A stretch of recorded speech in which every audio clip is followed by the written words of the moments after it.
Nous allons voir maintenant la méthodologie pour déterminer le point de fonctionnement de la diode idéale avec seuil. Alors comme pour la diode idéale sans seuil, on verra ici à la fin de la démonstration que l'on peut se retrouver avec une expression systématique des coordonnées du point de fonctionnement que l'on pourra réutiliser ensuite à chaque fois. Alors, on va utiliser la méthodologie en 4 points. Donc le premier point, c'est d'avoir une maille simple. Donc ici, on a toujours notre source de tension en série avec la résistance R et notre diode. On va donc remplacer ici la diode par son modèle équivalent, qui dans le cas d'une diode idéale avec seuil, est représenté par une source de tension. Alors il faut bien faire attention ici au fait que, vous voyez, je n'ai pas mis la tension US qui est la tension seuil de la diode, mais une tension UD, qui est une tension variable. On fait comme si ici, on allait parcourir toute la plage de tension en incluant la tension seuil. Donc UD est une variable qui apparaîtra dans l'équation de la droite des charges, ce qui nous permettra justement de tracer cette droite. Si j'avais laissé US, en fait, j'aurais eu un point particulier.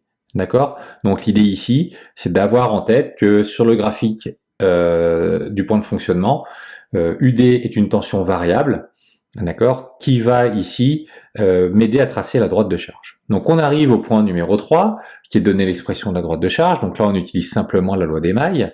Je vais donc avoir ici E moins UR moins UD qui est égal à 0. On va remplacer ensuite la tension UR par la loi d'Ohm, et ensuite nous allons isoler le courant. On aura donc I qui est égal à moins UD plus E sur R. On remarque ici que l'on a quelque chose qui est de la forme AX plus B. Donc c'est l'équation d'une droite. Par un petit travail d'identification, on va pouvoir du coup déterminer le coefficient directeur et l'ordonnée à l'origine.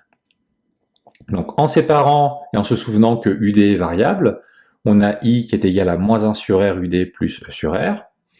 Donc I ici c'est notre Y, UD c'est la variable X, moins 1 sur R ça va être le coefficient directeur, il est négatif ici, donc on sait qu'on s'attendra à avoir une droite décroissante, et enfin E sur R est l'ordonnée à l'origine. Alors on va passer maintenant au quatrième point qui est le tracé de cette droite de charge, la détermination du point de fonctionnement. Alors on va du coup placer la caractéristique courant-tension de la diode idéale avec seuil. Donc là on a une tension seuil US qui correspond au moment où la diode est passante. Nous allons tracer la droite de charge, donc décroissante, avec pour ordonnée à l'origine E sur R. L'intersection de cette droite de charge avec la verticale va nous donner le point de fonctionnement. On voit déjà ici qu'en abscisse, les coordonnées du point de fonctionnement sera la tension seuil US, ce qui était prévisible ici. Et ensuite, si on remplace UD par US, on aura donc un courant qui traversera la diode et qui traversera la maille ici, qui sera égal à E moins US sur R. On a donc le point de fonctionnement de la diode, donc qui a pour coordonnées U0, I0, qui sera remplacé ici par une expression assez systématique, qui sera US, E moins US sur R. Donc voilà, ça c'est une expression que l'on pourra garder pour une diode idéale avec seuil, à partir du moment, toujours pareil, j'insiste là-dessus, où vous êtes positionné dans une maille simple avec une source de tension E et une résistance R.